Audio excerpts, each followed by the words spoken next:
Bismillahirrahmanirrahim. Innal hamdalillah wassalatu wassalamu ala rasulillah wa ala alihi wa sahbihi ajmain. Assalamu alaikum warahmatullahi wabarakatuh. നബി സല്ലല്ലാഹു അലൈഹി വസല്ലം പറഞ്ഞു,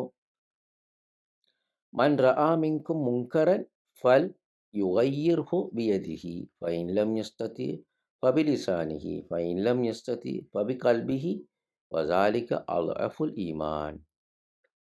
ആരെങ്കിലും ഒരു തിന്മ കണ്ടാൽ അവനത് കൈകൊണ്ട് മാറ്റട്ടെ. കൈകൊണ്ട് മാറ്റാൻ സാധിക്കുന്നില്ലെങ്കിൽ അവനത് നാവ് കൊണ്ട് മാറ്റാൻ ശ്രമിക്കട്ടെ. ഇനി നാവ് കൊണ്ടും പറ്റിയിട്ടില്ലെങ്കിൽ അവൻ്റെ ഹൃദയം കൊണ്ട് അവനത് ചെയ്യണം. ഇത് ഈമാനിൻ്റെ ഏറ്റവും ദുർബലതയാണ്. ഏറ്റവും ദുർബലമായ ഈമാനിൻ്റെ അവസ്ഥയാണ് എന്ത്? അത് ഹൃദയം കൊണ്ട് മാറ്റാൻ ശ്രമിക്കുക. ഇത് സൂചിപ്പിക്കുന്നത്, അപ്പോൾ ഹൃദയം കൊണ്ട് അതിനെ മാറ്റുക എന്ന് പറഞ്ഞ ഒരു ഉദാഹരണം പറയുകയാണെങ്കിൽ, ഇപ്പോൾ നമ്മളൊരു കല്യാണ സദസ്സ് പോയാൽ നമുക്കവിടെ അധികാരമുണ്ടെങ്കിൽ മാത്രം നമുക്ക് എന്ത് ചെയ്യാം? അവിടെ സംഗീതമുണ്ടെങ്കിൽ അത് നിർത്താൻ പറയാം. ഇനി നമുക്കവിടെ അധികാരമില്ലാത്ത ഒരു വീടാണതെങ്കിൽ, നമ്മളെ വീടല്ല, വേറൊരു വീടാണ്, അവിടെ നമുക്ക് അധികാരമില്ല, അങ്ങനെയാണെങ്കിൽ നമ്മൾ നാവ് കൊണ്ടത് മാറ്റാൻ ശ്രമിക്കണം. അഥവാ അവർക്ക് സംഗീതം ഹറാമാണെന്ന് നമ്മൾ ആയത്തും ഹദീസും വെച്ചിട്ട് നല്ല രീതിയിൽ പറഞ്ഞ് മനസ്സിലാക്കി കൊടുക്കണം. ഇനി ഒരാൾക്ക് നാവ് കൊണ്ടും പറയാൻ സാധിച്ചിട്ടില്ലെങ്കിൽ, അവനെ പ്രബോധനം ചെയ്യാൻ കഴിയുന്നില്ല, അപ്പോൾ അവൻ ഹൃദയം കൊണ്ട് ഉദ്ദേശം എന്താ? അവൻ ആ സദസ്സിൽ ഇരിക്കരുത്. ബാറക്കല്ലാഹു ഫീക്കും. അവനെന്ത് ചെയ്യണം? വേഗം ആ സദസ്സിൽ നിന്ന് പോകണം, അവിടെ സംഗീതം ഉണ്ടെങ്കിൽ. ബാറക്കല്ലാഹു ഫീക്കും. അത് നല്ല രീതിയിൽ പോകണം. അവിടെ കാണേണ്ട ആളൊക്കെ കണ്ട് സലാമൊക്കെ പറഞ്ഞ് പിരിയണം. ഇനി ഭക്ഷണ ഹാളിൽ പാട്ട് കേൾക്കുന്നില്ലെങ്കിൽ, സംഗീതം കേൾക്കുന്നില്ലെങ്കിൽ, അവൻ എന്ത് ചെയ്യാം? ഉത്തരവാദപ്പെട്ട ആളുകളൊക്കെ കണ്ട്, അവരൊക്കെ പുറത്തുതന്നെ ഉണ്ടാവുമല്ലോ, വേഗം എന്താക്കാം? ഭക്ഷണ ഹാളിൽ പോയി ഭക്ഷണം കഴിച്ചിട്ട് വേഗം എന്താകണം? തിരിച്ച് പോകണം.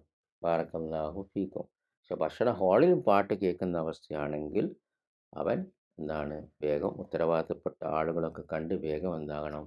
ആ കല്യാണ സദസ്സിന് പോകണം. ഇത് ഏറ്റവും ദുർബലമായ ഈമാനിൻ്റെ അവസ്ഥയാണ്. കാരണം അവൻ ദഅവത്ത് ചെയ്തിട്ടില്ല എന്നുള്ളത്.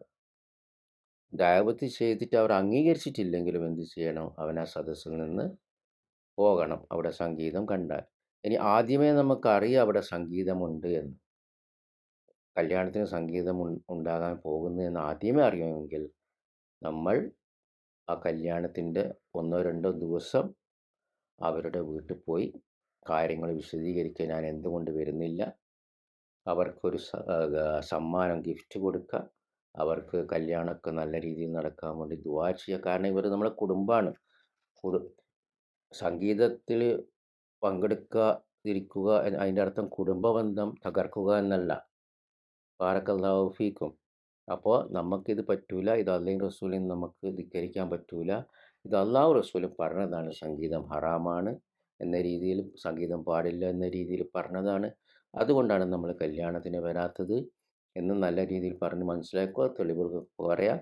അവർ അംഗീകരിച്ചാൽ അൽഹംദുലില്ലാ, അവിടെ കല്യാണത്തിന് സംഗീതം ഉണ്ടാവില്ല, നിങ്ങൾക്ക് പോകാം. അംഗീകരിച്ചിട്ടില്ലെങ്കിലോ അവരോട് സലാം പറഞ്ഞ് അവർക്ക് വേണ്ടി ദുആ ചെയ്ത് അവർക്കൊരു സമ്മാനം കൊടുത്തിട്ട് എന്താക്കുക? നമ്മൾ ആ സദസ്സിന് പിരിയുക. ബാറക്കല്ലാഹു ഫീക്കും. നമുക്കിവിടെ നിർത്താം. സുബ്ഹാനക്കല്ലാഹുമ്മ വബിഹംദിക അഷ്ഹദു അൻ ലാ ഇലാഹ ഇല്ലാ അൻത അസ്തഗ്ഫിറുക വഅതൂബു ഇലൈക്. അസ്സലാമു അലൈക്കും വറഹ്മത്തുള്ളാഹി വബറകാതുഹു.